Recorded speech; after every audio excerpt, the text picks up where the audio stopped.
So I'm going to run through a quick 5 minutes of some of our latest research. And following that, we'll go into a panel discussion and I'll introduce the panelists when we get to that stage. So to start, the way that we look at the changing impact of the spread on entertainment behaviour is really sort of we see it being very linked with the spread of the pandemic itself. So we're now very much at this peak stage. When we first put together this slide, it really was right at the start, the calm before the storm. We're now getting into the normalization of the abnormal. People are beginning to have very established home-based routines, which didn't exist at all a number of weeks ago. And we've seen that create a consumption boom for most forms of entertainment. When we go beyond the peak of the outbreak, we'll start to see people returning to normal, consumption patterns returning to normal. If we get recurrences of the outbreak, then or whether that be seasonal or whether we just have returns before during the remainder of the year, then there is obviously the potential of a long-term recessionary impact, and we'll talk a bit about that during the panel itself. The way that even though the entertainment impact, the consumption impact is quite immediate, there are some longer term implications which are already starting now but will manifest over the coming months, and most of those are related to the actual content supply chain.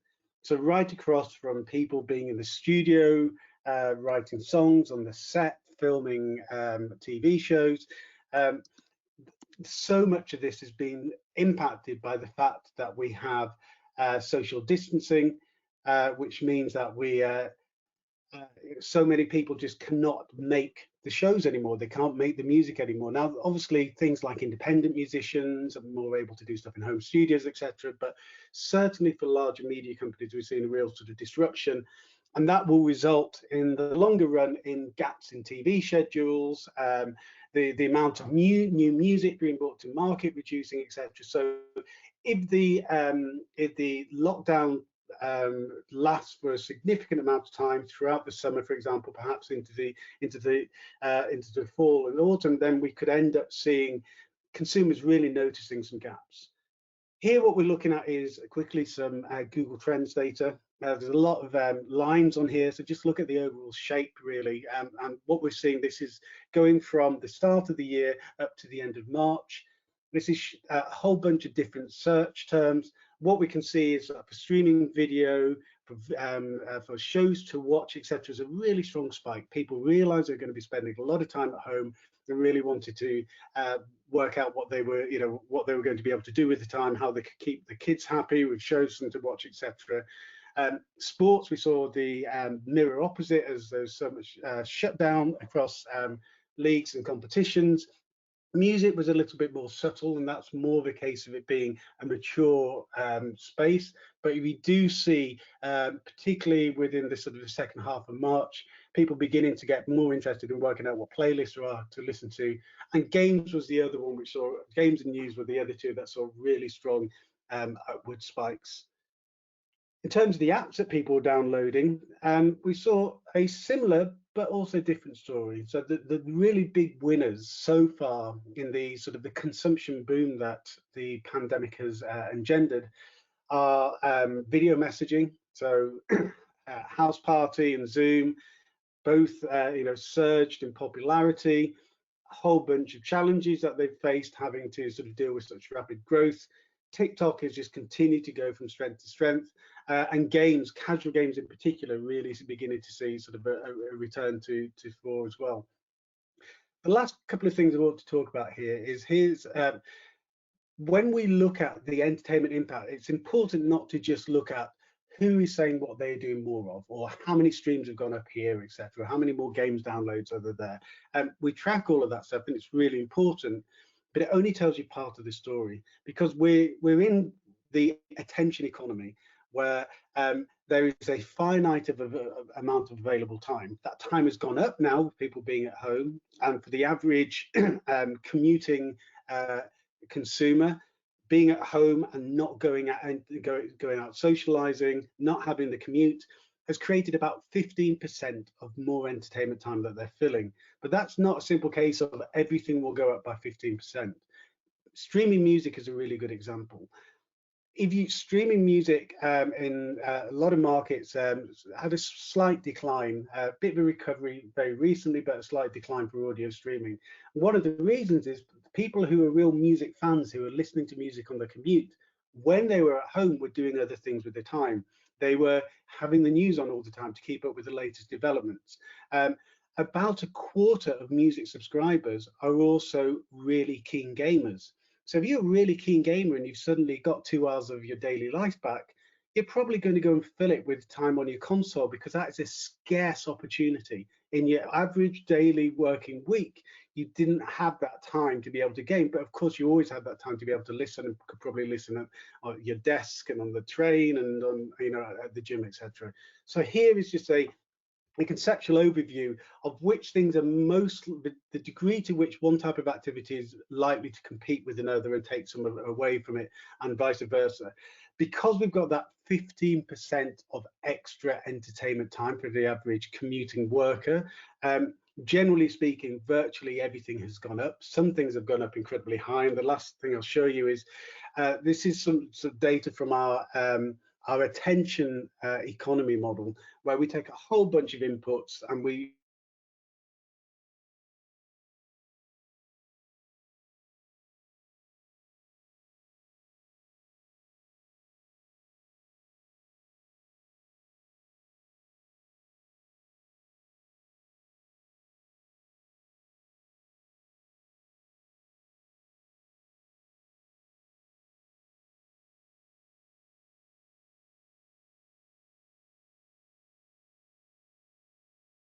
news was the really big winner. But to be really clear, this is a snapshot. This is a snapshot of the towards the end of March, 1 week. It's we absolutely see a really strong case for music normalizing, and as people begin to establish more of a sort of a habits in the new situations. And some of the news, for example, is likely to be one which will end up seeing a significant and steady decline as people begin to get a bit of crisis fatigue, become less concerned about needing to keep up to date with the with the news every day. So that's some of the big picture thinking. And the key takeaways is, one is we have seen a very big near-term boost to entertainment. Some of those things will remain long-term, and we'll talk about that in the panel discussion. But a lot of it, this is really important. This is a snapshot of just how things are. The way that things look here in this slide is not going to sustain in the long term. Secondly, there are going to be disruptions to the content supply chain, because people aren't making as much content, which means ultimately with more people consuming more content but less content coming to market, that's going to create a disconnect between supply and demand. And then one of the last things we haven't spoken about here in the presentation, but we will talk about quite a lot in the panel discussion, is the actual creators themselves. The people involved in making the content, whether it be a songwriter, an artist, a makeup artist on a set. All of these people who are now not able, in many cases, to be able to do their daily jobs. Often they're seeing their income sources cut off as well. So that's another really big challenge, which is, the engine room, if you like, of the entertainment industry. It's facing really strong dislocation in many cases, much more so than the companies which they work for and create content for. So with that, what I'm going to do is go over to the panel. You'll see here we've got Jeff Taylor from the BPI who's joined us, and we'll talk to Jeff in a moment, but also a bunch of people from the MIDiA team. What we've done is we've pulled together people covering lots of different coverage areas. So we're going to be talking about music and radio, TV and video, sports, cultural trends, games, really trying to give you this sense of how everything is interconnected, and how all of these different experiences in these different entertainment sectors, how they influence each other. So first of all, I'm going to talk to Jeff Taylor. So Jeff, first of all, good afternoon, and thank you for joining us. Hey, Mark. Hi, Jeff. So, Very nice I to talk just to you. thank you. So, the first question really is, sort of a quite sort of UK music industry specific one, but how is the BPI working with the music industry in this difficult period? What sort of things are you doing? What sort of challenges are you finding that your members have got, etc.? Okay, well, at the macro level, the two biggest challenges for the business are in the live sector, where, as everybody will understand, pretty much all live music events are cancelled for the foreseeable future. And that obviously has a huge impact on the organisers of those events, but in particular on the musicians and the crew who would normally be working at those events and earning money from those events. So that's the first area. And the second area, which is really critically affected, is physical music, physical recorded music. So obviously all the record stores are shut. There is still a little bit of physical music activity going on in terms of CD and vinyl sales through mail order, but even that's being cut back with Amazon focusing on kind of only essential deliveries. Record stores are trying to pick up a little bit of the slack, but sales are down by a very large percentage, and we can go into that in more detail. So our focus is on helping musicians and crew in the sector and on supporting the physical retail sector, because those are the two which are really in crisis. Okay, great. And so it's really important to, as you've noted, to understand this interconnected nature of the music business, that what's happening to live has a really strong impact on labels, because it affects the careers of their artists. What sense are you getting for how this is affecting sort of artists,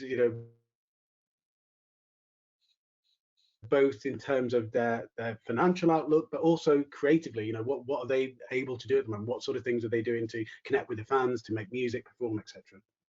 Sure. Well, obviously, music industry's got a very high percentage of self-employed people, a lot of whom are artists or producers or songwriters. About 72% of the people who work in music are self-employed. So they're very hard hit. Live has obviously accounted for a substantial part of a lot of those people's income, and that's dried up completely. It's accompanied by a complete cessation of recording activity in terms of formal recording sessions and video shoots. And that obviously has an impact on record labels' ability to promote and to finish new music and to promote it, which is a subject we might come back to. But for musicians, there's a lot of concern. So at BPI, we're working to put together a kind of crisis fund that will make a donation to support musicians in hardship, particularly since the government measures for the self-employed won't actually deliver any money into people's pockets until June. So there's a real cash flow crisis. And then, as I said, we're very concerned about music retail, but also those independent music companies, independent labels whose businesses are very dependent on physical product.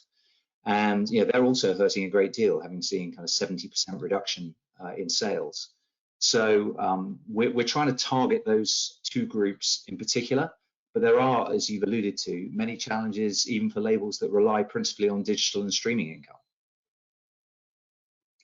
Okay, and so the last question before going into the rest of the panel for you, Jeff, is, do you have, and I know this is fairly asking you to sort of gaze into a crystal ball, but how soon do you think it might be before we can start thinking about a recovery? And is it going to be that simple? Is it actually going to be something that pieces of the puzzle are going to fall in progressively, rather than suddenly things are just going to pick up across the board?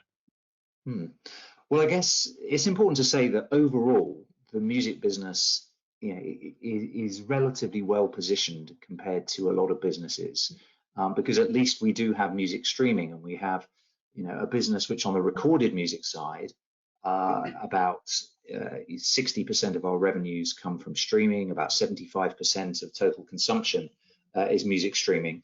And obviously that continues. And we have seen a little dip initially, as you were suggesting, in music streaming volumes. But actually last week we saw a little increase. And I think you're right that over time in the attention economy, we'll find that more people go back to music as they perhaps spend less time on news and TV and settle back into some new habits. So overall, the streaming side of the business should be relatively resilient through this period. We are just as susceptible as any other business to a reduction in consumer confidence. If household budgets are squeezed, then we could see an impact on subscription. We have seen a little increase in ad-funded video consumption in particular, but that may not deliver a lot more in revenue, firstly because there are great problems monetizing that effectively anyway, an issue we call the value gap, but also I think there's a bit of a crisis in ad inventory with a lot of advertisers cutting back their spend. So it's difficult to see exactly what the economic effects will be on streaming. It might be more on the production side that there's a concern, as you were referring to, that there are a lot of releases being pushed back, and there are a lot of recordings that can't be finished or promo that can't happen. And in terms of the physical sector, we really need to help the independent music stores, HMV and others, reopen. And we've written to the Chancellor to propose a 12-month freeze on VAT to help those businesses recover from this crisis and ensure that we have a physical sector still, once the lockdown is over. It's still £325 million of retail spend, so the physical business is still significant. And we need to support the labels and the retail stores who are affected. Indeed. So I just one thing here when you talk about the sort of an uplift in YouTube in particular. So we put a new survey into field literally just a couple of days ago, diving into how people are changing the devices in which they consume content. And one of the things we saw is a real strong push to people wanting to get stuff onto screens and onto speakers, and using their phones less. And if you think about it, the smartphone is an incredibly convenient device for consuming content, but it's often not the best. So it's a really convenient device for listening to music on, but it's obviously not the one that's got really nice big speakers, or is one which is particularly great for sharing audio with other people, etc. So we're seeing YouTube in particular being consumed more, and then there's just more content being put onto smart speakers and onto smart TVs, etc. I'm going to go next to Hannah. So Hannah, looking at the sort of the bigger picture, what do you think of the consumer behaviours underpinning the shifts in consumption across all of entertainment at the moment in these weeks? Yeah, so we already had in Q4 of 2019 a shift towards digital consumption, and so that was like, for example, 51% of consumers were paying for an online video service subscription, and only 43% had pay TV, and even 53% were watching more than one episode in a sitting, which is not a linear behavior. So these things were accentuated, obviously, by now digital being everything on demand. You're at home, you have lots of time on your hands, you want to watch the news, you want to switch around what you're doing. And before, we also had the attention economy was reaching saturation. So we had only 9% of time available free in a week, which was largely dominated by video. And now that consumers are at home, so that's cutting down 15% of it, opening up 15% of attention time. And by the way, I noticed in the chat there were some questions about that. So that's averaging out time expenditures across all the different markets we look at, and then how much time is now freed up based on what people can and cannot do. So that's now available for services to compete in, and for people to kind of adopt a lot of new ones. That won't necessarily last though, so we want to see how that pans out. Great, okay. And so one of the big winners in consumption has been games. So Carol, could you tell us a bit about what is driving the booming games consumption? Is it returning casual gamers? Is it hardcore gamers doubling down, or a combination of both? Hi there. It is a combination of factors, Mark. So on one side, consumers, as you pointed out, have just gained a couple of hours for their digital life due to either not going to school, not commuting, or even not working or being furloughed, what have you. So for the dedicated hardcore gamers, so to speak, no wonder that they are going to dedicate a little bit more of that time to gaming. But even casual gamers are exploring spending more time with gaming as they feel entertainment deprived on lockdown, with not that much competition, as well positioned to fill the void as gaming is. And mobile and casual is an interesting one in particular, not just because mobile is the largest gaming activity with 49% of consumers playing mobile games in the UK, but also because you've got this dichotomy of trends going on, where while on one hand you pointed out commute as an activity has obviously taken a large hit, but at the same time the smartphone still is people's key way of retaining a social element in their lives right now. So the need to use a smartphone inside is actually further heightened. So you've got these consumer dynamics that are driving a boom in games, and then to sort of complete this double whammy, so to speak, you've got dynamics happening on the supply side of things as well. And those are things including less disruption to the production processes you spoke about, easier distribution than ever before, and increased demand for content productions, as we are seeing disruptions of supply sides across other entertainment formats. Okay, thanks, Carol. One of the other winners in this entertainment boom has been sort of a return to traditional media. So Hannah was talking about the uptick that we've seen in digital media, but also this sort of return to traditional media. So more people watching linear TV, more people consuming a lot of news, but radio in particular has seen a particular growth across so many different markets, and that has been a growth both in digital as well as the traditional radio listening. Keith, what do you think is driving this return to radio? Why are people now spending more time and lapsed listeners going back and listening? What is it that radio brings that's been so important during the lockdown? Hi, Mark. Yeah, thanks everyone for joining us. Yeah, I think there's two sets of reasons looking at radio around the world where there seems to have been an uptake in most markets. So I've been looking at Europe, UK, the US, and radio's up everywhere, which is of course, it's part of the music industry. So it was interesting to hear Jeff talk about how, the music industry has been sucker punched in other areas. Radio is up. So it's partly because of the change in day part. So radio always followed a very predictable pattern. So it spikes in the morning, and then listening just gradually drops off throughout the day, and then you get a little peak in the early evening, or drive time as it's sometimes referred to. What's actually happened is there's still that peak in the morning time.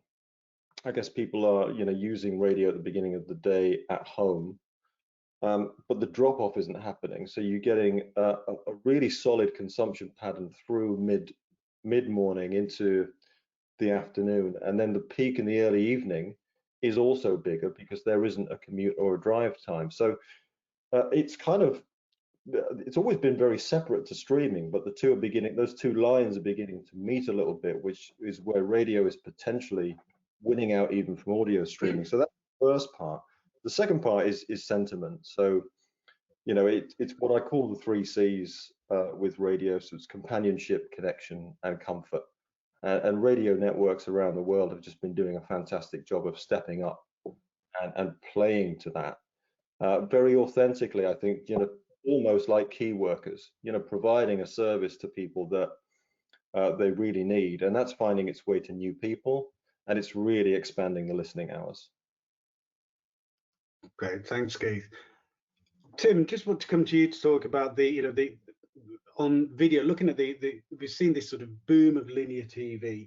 The sort of linear TV has felt itself so challenged and pressured by the rise of the likes of Netflix and Amazon, and more recently Disney Plus. How long do you think this boom in linear consumption is going to last? Is it going to last throughout the lockdown? Is it to some degree going to persist beyond the lockdown? And how do you think within that the potential disruption to the supply chain, fewer new shows being made, what sort of impact that will have? Sure. So what we're seeing is a combination of a long-term secular trend away from linear TV towards streaming alternatives, and alongside that, effectively forced increased engagement from entertainment in the lockdown era. And those two things, you're correct to say that it's given a significant bump to TV viewing. In fact, their own data from MIDiA research from March showed a dramatic increase in linear TV viewing, with 56% of US consumers, 49% of UK consumers watching more TV viewing in March as a consequence of lockdown. Now remember, we've calculated that there's a 15% increase in entertainment time now available to consumers because of this situation, because they're not doing a daily commute, there aren't live entertainment alternatives. But this will go away. Once we get into the post-lockdown era, we're not going to see a continued need to engage with linear as it is in a model that has been stagnant for decades now, because the on-demand alternative is so compelling. And in fact, we saw in Q4 last year, we saw streaming video go mainstream with 51% penetration in leading English-speaking markets. Now, what that's done is it's brought it mainstream, but it's still been perceived as an additive rather than a substitutive service. What we're going to see now during the lockdown era is smart companies that are able to bring in expanded portfolios of content, and predominantly this is either going to be the communications majors such as AT&T or Comcast, or it's going to be the media majors such as Disney that are able to integrate the missing pieces in streaming video at the moment to make it a mainstream substitutive engagement, and that's sports and news. Great, thanks, Tim. And I just want to pick up on the sports bit, actually, go to the last of our panelists who hasn't yet spoken. Alistair, the sports was obviously really dramatically impacted because of the social distancing measures, and even though there was a sort of a staggered phasing in, if you like, of some playing behind closed doors, some events persisting longer than others, we've now had this sort of just dramatic stop in sports, and that's unlike any of these other areas we're talking about, because even though studios and production facilities are closed down, we've still got a backlog of new content to bring to market. So sports feels very much like the live industry, where there's been this sudden drop off. But the difference between sports and live is, although there are people who will go to see live music, every week or even multiple times during a week in normal times, for the majority of live entertainment consumers, that's something which is it's an event in itself. It's something you do, relatively infrequently. Sports consumption, whether it's televised or live, is something which for sports fans is a regular part of their life, and often daily life, because they're constantly checking up on the team news, etc. So there's this sort of gaping hole being left in the sports consumers' sort of entertainment behaviours. What do you think, Alistair, is going to be? Do we think we're going to have a long-term impact of this sports, this gap in sports activity? Are we going to see that not all sports fans will come back at the same rate that they did? That maybe fewer people are going to keep on the sports subscription? What do you think are going to be the long-term impact on sports consumption now that we've seen this sudden halt? Well, that's definitely a risk, Mark. I mean, we're seeing rights holders thriving to be the first to put on any form of live sports, whether it be through gaming or moving to a remote island we've seen in the last few weeks, or broadcasting to empty arenas, just to rush to get live sports back and sort of capture that engagement of starved sports fans.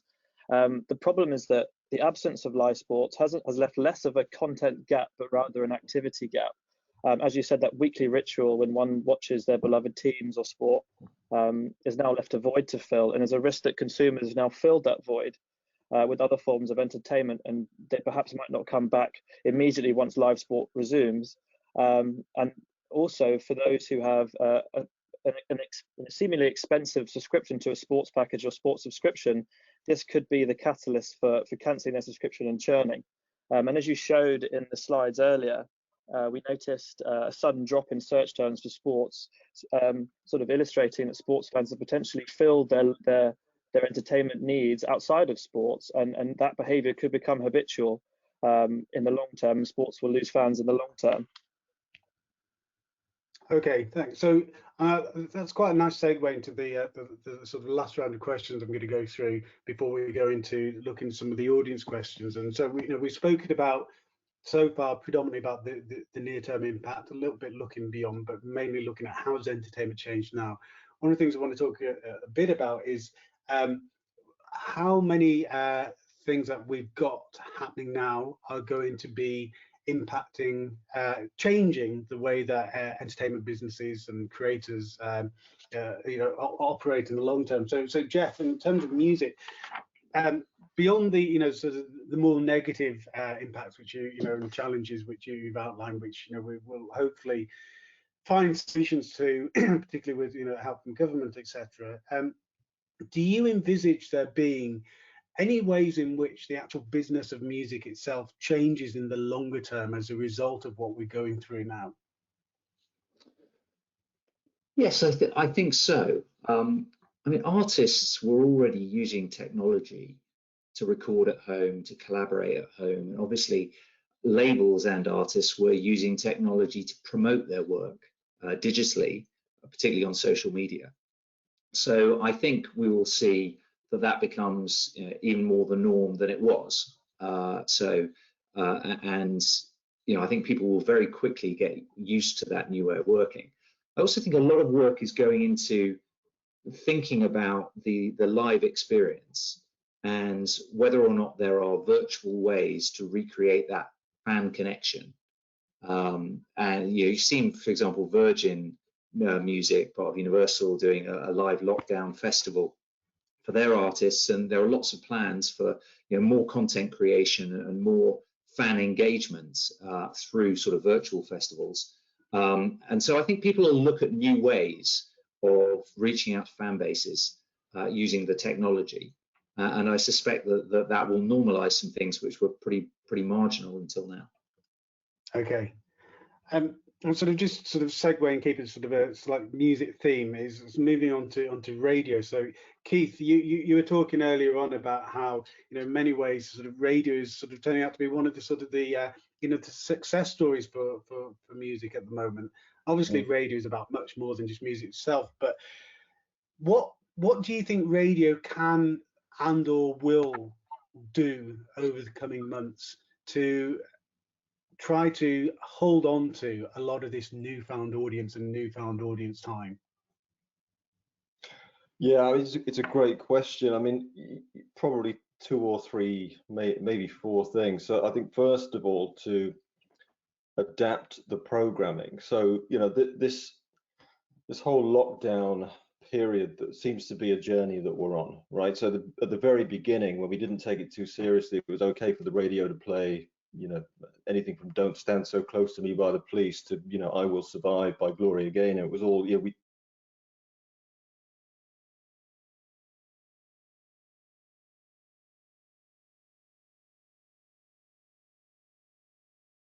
supply chain for games is less impacted by the sort of the lockdown disruption. Do you think there are going to be any ways in which games companies are going to change as a direct result of the experiences that they're going through at the moment? Absolutely, Mark. So I think that it's really important, when we are sort of talking and thinking about these changes, I think it's really important to take a really good look at the balance between acting upon the sort of immediate, temporary dynamics that we are seeing versus starting to innovate and setting up for the new normal, whatever that may look like. So to borrow a quote you often say by Bill Gates, people tend to overestimate the short-term impacts and underestimate the long-term impacts. And of course, it's important to, sort of focus on extinguishing fires, capitalizing on current opportunities if you can. But if you believe that the situation is going to change for the better in a few months or up to a year, let's say, which I dare to say is the mindset of most people in the room at the moment, then your budgetary adjustments should also reflect sort of mid to long-term planning. So we're talking to games companies saying, hey, I've got all of this sort of budget freed up because I'm no longer doing any live, I'm sort of scaling down on out-of-home advertising, etc. And now, obviously, they're looking at deliberations, and the immediate opportunities, looking at transferring more ad dollars towards digital, perhaps doubling down on retargeting or user acquisition. But I'd like to argue that this kind of time could actually invite, sort of even more sort of bolder thinking and sort of open minds. So, I think it is completely valid to be asking questions like, should the budget even, stay in marketing or be reconsidered for product and innovation? The timing actually, has arguably never been really better for self-disruption, because everyone's being affected, and this applies particularly to games, who are arguably better off than most at the moment. So if you think about a particular example of Pokemon Go, the early days PR narrative was all about movement outdoors, etc. This was one of the reasons it got its early support from parents, etc. So the narrative of introducing major indoor feature was always going to be somewhat problematic. But now it is actually justified and very much welcomed because of the lockdown. So Pokemon Go has kind of acted really quickly and reprioritized building its indoor features during the crisis, and managed to address both long-term and short-term issues. In the short term, their engagement is not going to die, and will perhaps even flourish now. And in the long term, they're going to start, for example, bringing fan festivals into the virtual environment. And this will, it will become a sort of potentially a very attractive cross-entertainment destination, such as Fortnite did with Marshmallow and Star Wars, for example. So this is actually a really, really good opportunity in starting to explore all these cross-entertainment opportunities, and how essentially budgets that have been planned one way can actually surprise and delight consumers in another way. Okay, interesting. So another angle to this, Hannah, is one of the inherent things that's been happening with the with the social dislocation is we've seen almost sort of like a DIY boom. So many more people making content from home. Now that can, it's not just independent producers. You're seeing, stars across, some TV and film and sports, etc., making their own content, their own fitness shows and, and sort of mindfulness live streams, whatever it might be. And how much do you think there will be any long-term legacy of this sort of this DIY boom of content creation in long term, in the longer term? Do we think this will cause any significant shifts? Do we think we'll see a rise in social media consumption? What do you think might be those long-term impacts in the changes in content production that are happening at the moment?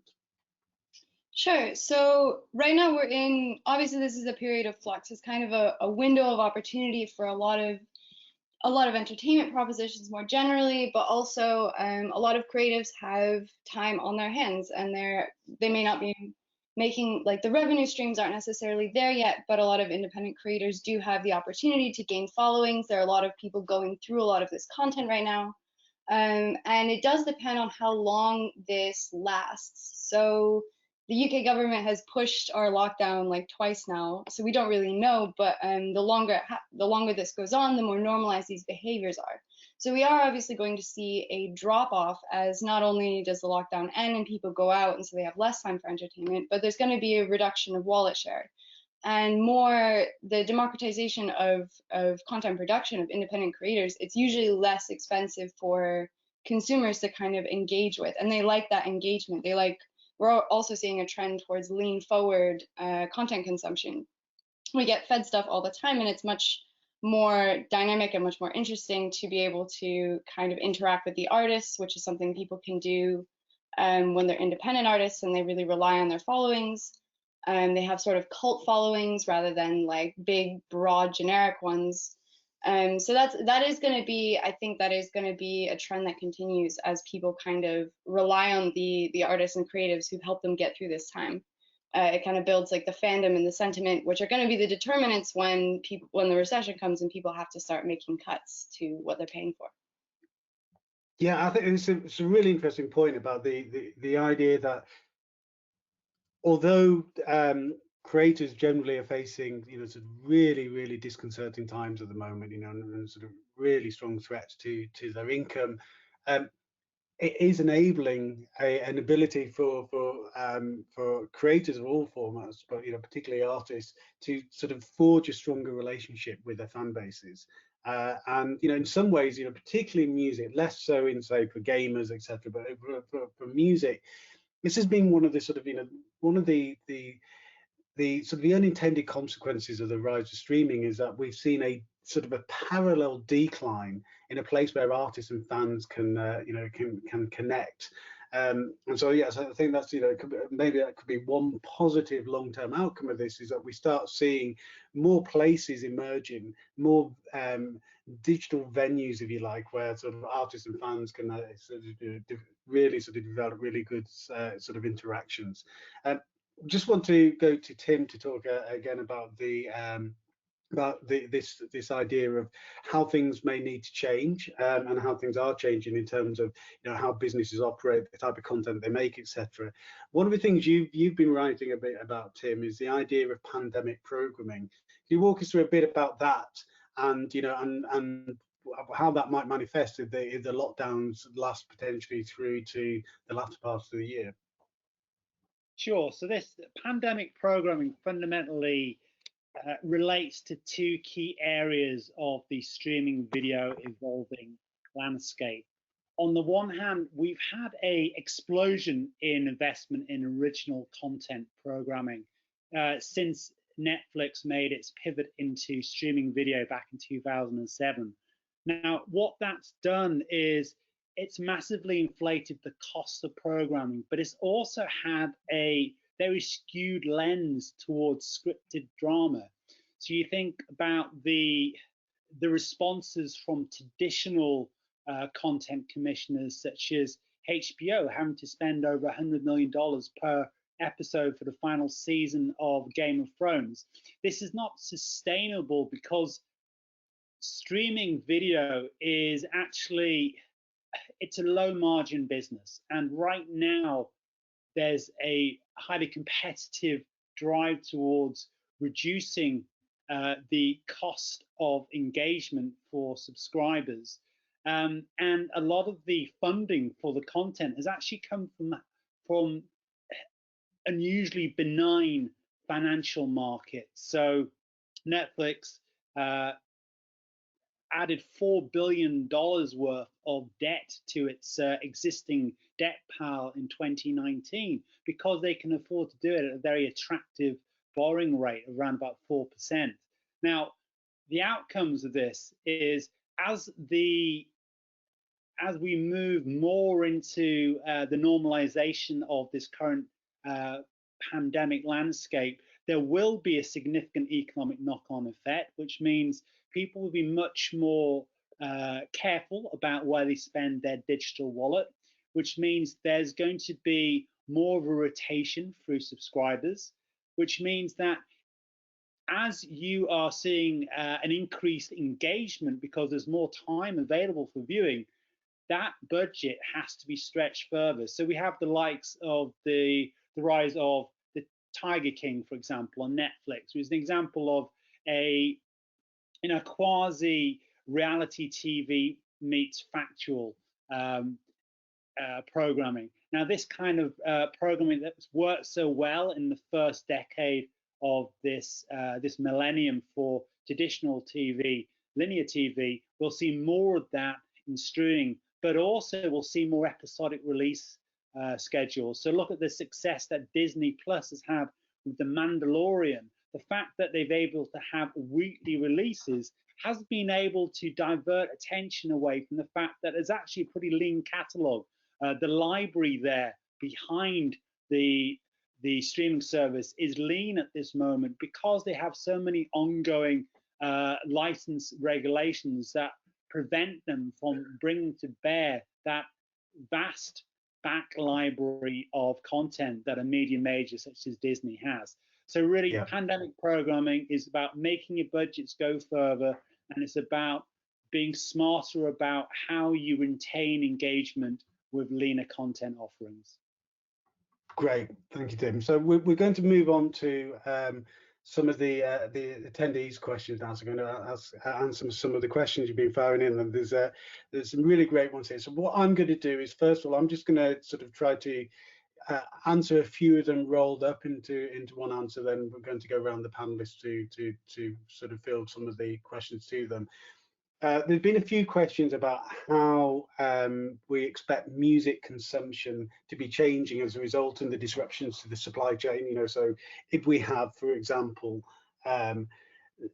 fewer releases in the long term coming from the big record labels than they would have before, does that mean that there's going to be a growth in opportunity for independent artists?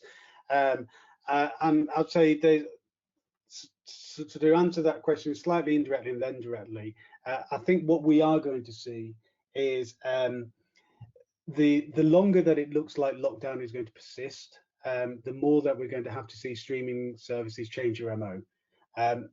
Fundamentally, and I know I'm heavily simplifying, but you know, bear with me on this.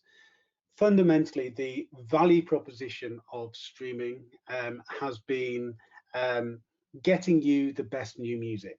And that you know, and that focus on using algorithms and playlists and programming to make sure that people are getting the best new music that matches their tastes. If we are going to be in a situation where there is going to be less new music coming to market than there would have been if the pandemic hadn't hit, then streaming services and the labels themselves are both going to need to think about how do we change what the underlying proposition is on streaming. Because if inherently you're going to spend more time promoting catalog, more time trying to get people to either rediscover music that they used to listen to, discover older songs which they didn't know, then that's relatively straightforward thing to do from the mechanics perspective. You know, it's relatively straightforward to shift frontline new release marketing spend into the catalog teams. It's relatively straightforward to shift the programming focus of some of the key playlists to be more about catalog. But the longer that is done, the more that at a sort of almost at a subliminal level, it makes the perception of what the value proposition is of streaming change. And that, you know, I think so there will be a longer term thing that will need to happen. And when I'm talking longer term, I'm not talking years. I'm talking about if we're going through to say September, October, November, and this is really beginning to manifest, streaming services are going to have to slightly rethink what their brand positioning is, what the value proposition is. One of the other questions is whether we're seeing a sort of a shift towards more consumption of smart speakers, etc. Yes, absolutely. So the survey, we've only just got the data back, so it's still early stages. But in the US, UK, and in Spain, we've seen round about sort of a 20% or so of consumers say that they're now spending more time listening to smart speakers. And also the type of music that people are listening to. So we're seeing a really strong increase in people saying that they're listening to music that makes them feel good. They're looking for positive music. But almost like, you know, sort of the phases of grief, you know, we may end up seeing as well that people then start going beyond that, you know, and starting to look for different types of music. You know, maybe they are just feeling really morose and disappointed about being stuck at home for so long and want to wallow in their own pity and, you know, and listen to slightly more downbeat music. Changing gears here, one of the questions that came up was, you know, we've seen this dip in sporting activity, you know, really strong dip in sporting activity. Beyond the whole big sort of issues around licensing, you know, the rights and rights payments, etc. Could we end up seeing, and question for you here, Alistair, do we think we could end up seeing a shift in sponsorship? Could we see some of the, you know, so sports has been sort of really strongly associated with really big brand sponsorships for, you know, for so long. Could some of that begin to shift? Could we see some of those big sponsors beginning to look to put their money elsewhere? And I'll have to let you speak. I'll let Carol talk about how he thinks maybe esports could benefit from this. Well, absolutely. Well, we saw the supposed fallout from the Olympic postponement a few weeks ago and the impact on NBC Universal's Peacock supposed advertising real estate. They'd filled 90% of it, and obviously they've now got to wait a year to recoup that, I guess, advertising revenue. Absolutely, if consumer habit changes and there's less sport consumed, the sort of perceived value in sponsoring a premium event will change. Not to mention the re-evaluation of the entire rights landscape that's likely to happen as services are willing to pay less for a vulnerable asset when a pandemic ensues. So absolutely. And Carol, to what extent, there's always been this sort of very strong narrative for a lot of years about the degree to which esports does or does not compete with sports itself. I think we saw with the esports NASCAR event, when was that, a week or two ago, which brought hundreds of thousands of new viewers into to watch, shows that there is clearly, it is further illustration that there is clearly some sort of degree of overlap. And there may be longer term that younger generation of fans who would have become traditional sports fans may end up being esports fans in the longer term. But in terms of the sponsorship shift, and you were talking about marketing budgets for games companies earlier on, do you think this could be a real period in which esports could really start to compete at the top table for big sponsorships?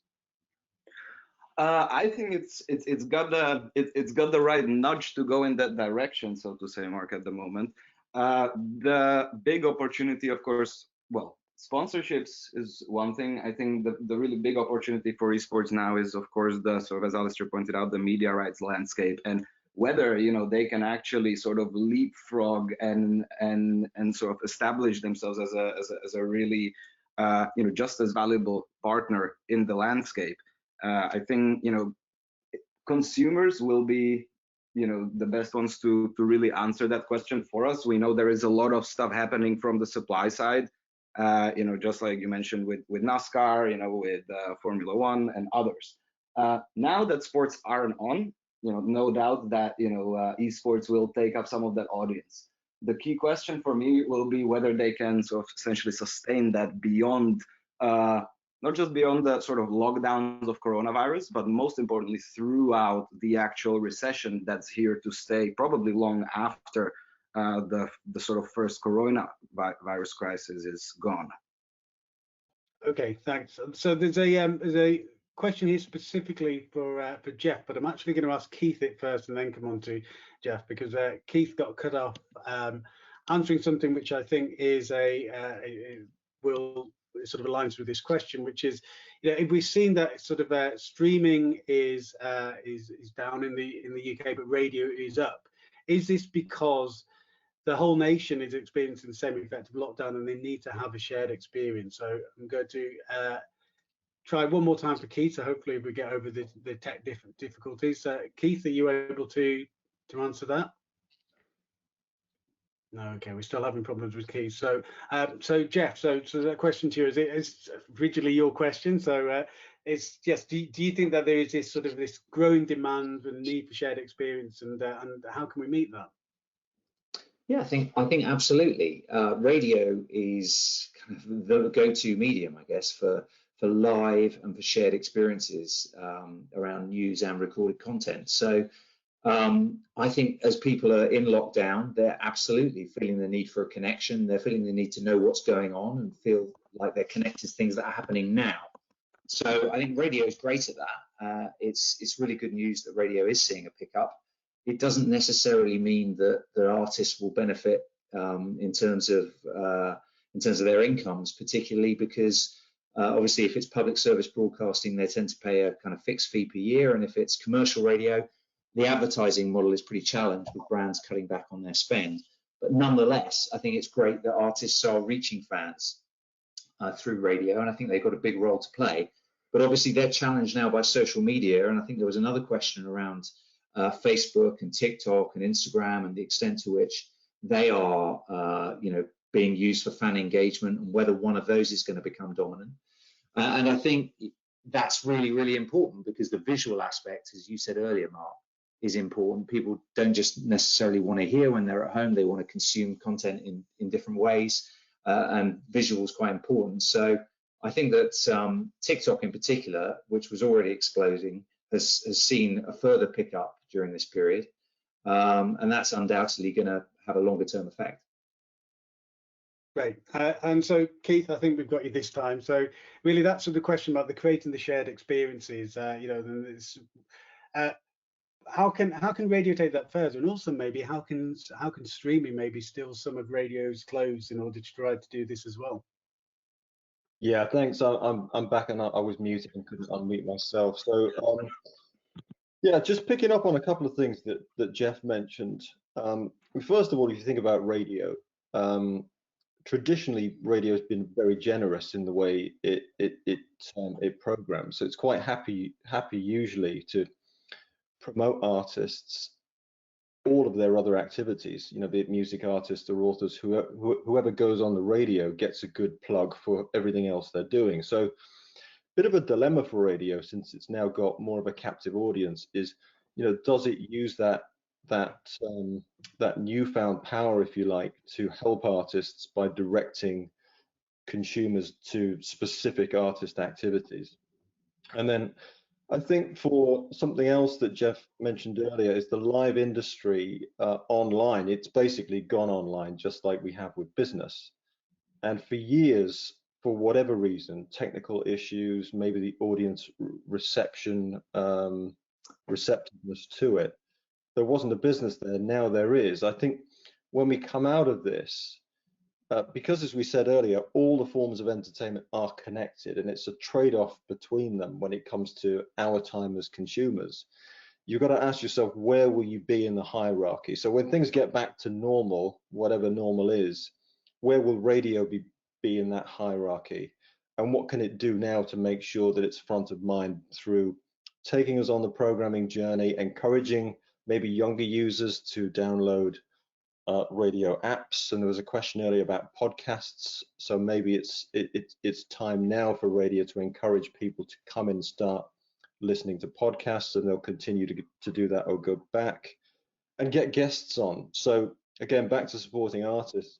I love the little the little stories, the positive stories. I was reading about Gimme Radio, which is I think a US focused internet radio for metal, that's getting metal acts just present shows. And if you can do that as the schedule changes, great to see that happening. Okay, thanks, Steve. So unfortunately, we've run out of time. There are a lot of fantastic questions which we didn't get a chance to go through. We'll try to follow up with some of those directly to you. So thanks for spending the time with us and listening to the panel. Thanks to all of the panelists. Thanks particularly Jeff Taylor for joining us. You'll have seen some of the handouts available. One set of those is in order to try to help smaller entertainment companies, we've created a sort of a COVID entertainment bundle. So if you're an independent entertainment company across any of these sort of media verticals we cover, take a look at that and contact the people on those brochures if you want to find out more. And thank you very much for attending, and stay well and stay healthy. So thank you and goodbye.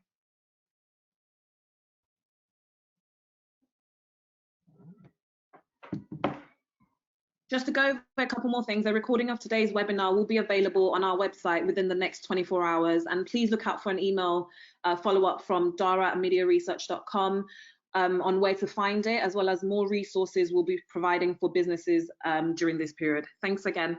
Take care.